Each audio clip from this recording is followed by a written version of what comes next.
you guys haven't heard, this channel is taking a completely new direction.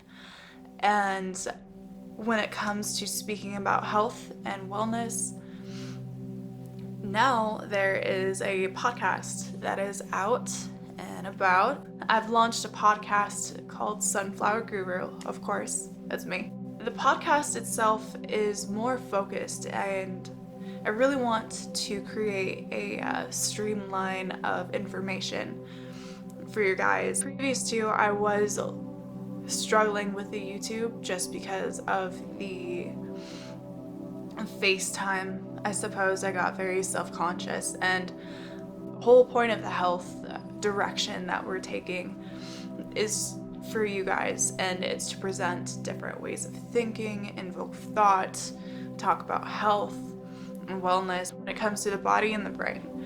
So if you'd like to, you could find Sunflower Guru on Amazon Music, I believe, Apple Podcasts, different forums, Pandora, it's on there also, but just look up Sunflower Guru wherever you're at. I believe it's on Spotify as well, which is awesome. If you give it a listen, let me know what you think. Let me know what you think. I love feedback. I love constructive criticism. Be nice. And I very much so pray that you guys love it and it speaks to you, and it's a channel that you guys can really connect to and experiment with, in a place where we can come together and just talk about health. So it'd be awesome if you guys could give me a review on there. There are 2 episodes open and up right now. I'm definitely working on so much more, and I'm very, very excited for you guys to see it.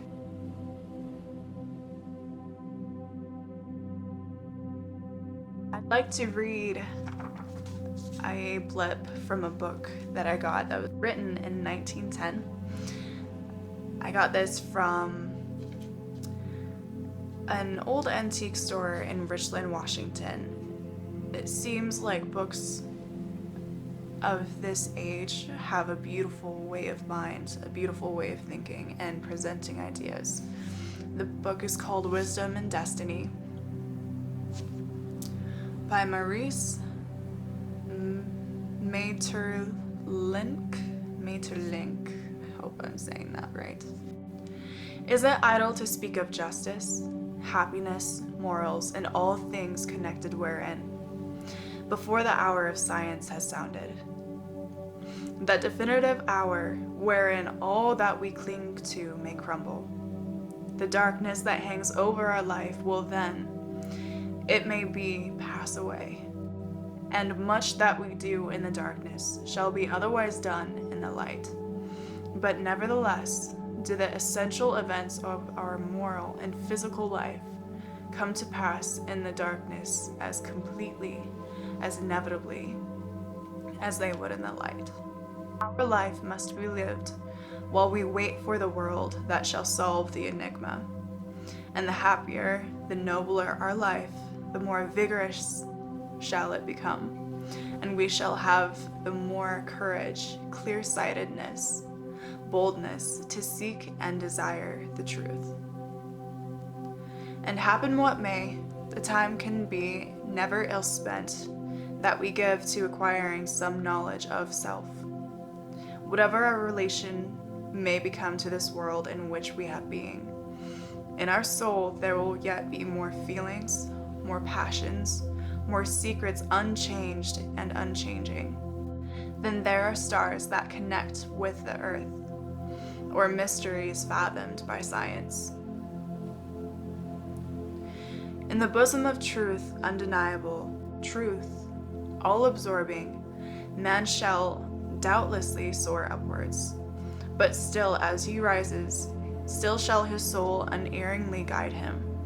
And the grander the truth of the universe, the more solace and peace it may bring.